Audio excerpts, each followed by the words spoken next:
வணக்கம். ரீல்ஸ் ஆட்சி நடத்தாம, ரியல் ஆட்சி நடத்துங்கங்கிறது தான் திமுக தரப்பிலிருந்து தாவேகாவுக்கு வர அட்வைஸுங்க. முதல் பேச்சின் முடிவில் சனாதனம் முடிக்கப்பட வேண்டும் என்ற எதிர்க்கட்சி தலைவரின் பேச்சுக்கு, அதை முதலில் உங்கள் குடும்பத்திலிருந்து ஆரம்பியுங்கள் என்று பதிலடி குடுக்குறாங்க. நம்பிக்கை வாக்கெடுப்பில் 65% உங்களுக்கு எதிரா வாக்களிச்சிருக்காங்கன்னு எதிர்க்கட்சி தலைவர் சொன்னதுக்கு, 2006ல் 26% வாக்கு பெற்ற உங்களோட தாத்தா சிஎம் ஆனது எப்படின்னு தாவேகா அமைச்சரோட கேள்விய டேக் பண்ணி ட்ரோல் பண்றாங்க.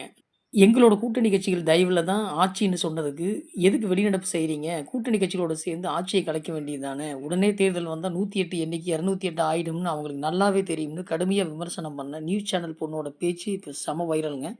பேரனுக்கு அப்படியே தாத்தா புத்தி. அவர் அந்த காலத்திலேயே பாவாடை நாடா மற்றும் மண்டை உடைந்தது மாதவிடாய் உதிரமா இருக்கலாம்னு அசிங்கமான வார்த்தைகள அலங்காரமா பேசுவார்ன்னு சீனியர் சிட்டிசனோட Facebook பதிவு ஒண்ணு போகுதுங்க. 6 மாதம் வரை இடையூறு செய்ய மாட்டோம் என்று சொன்ன திமுக தலைவர் ஆட்சிக்கு தடையாக செய்தவை அதிமுக ஒரு தரப்பு வாயிலாக மக்கள் கவனத்துக்கு லைவா வந்துட்டே இருக்குதுங்க. இதுக்கடியில நிர்வாகிகள் கூட்டத்தில மீடியாவையும் ஒரு கை பார்த்து 2.0 ஆட்சி அமைக்க எவால்வ் ஆகி அப்டேட் ஆவோம்னு சொல்லியிருக்காருங்க. தமிழ் வாழ்க! ஜனாதிபதி, பிரதமர், நீதிபதி, ஆளுநர் மற்றும் முதலமைச்சர் போன்றோர் இல்லங்கள் கூட அலுவலக முகாம் தான் என்று தெரியாதவர் எதிர்க்கட்சி தலைவர் ஆக்கியிருக்காங்க.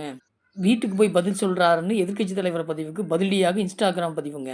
சட்டசபை கூட்டத்த கட் பண்ணாம தமிழகமே லைவா பார்க்க அனுமதிச்ச சிஎம் விஜயை பாராட்டி, வீட்டு பெண்கள் வேலை முடித்துவிட்டு அவசரமாக நாடகத்த கூட பார்க்காம நியூஸ் சேனல் பார்க்குறாங்க. இது ரீல்ஸ் ஆட்சி இல்லங்க. இதுதான் ரியல் சேஞ்சுன்னு தொழிலதிபரோட எக்ஸ் தள பதிவு சொல்லுதுங்க. இப்படி டிஎம்கேவின் 3 தலைமுறைக்கு எதிரான விமர்சனங்கள் சோசியல் மீடியாவில் வலம் வருவது உங்களைப் போலவே எனக்கும் ரொம்ப ஆர்வத்தை குடுக்குதுங்க.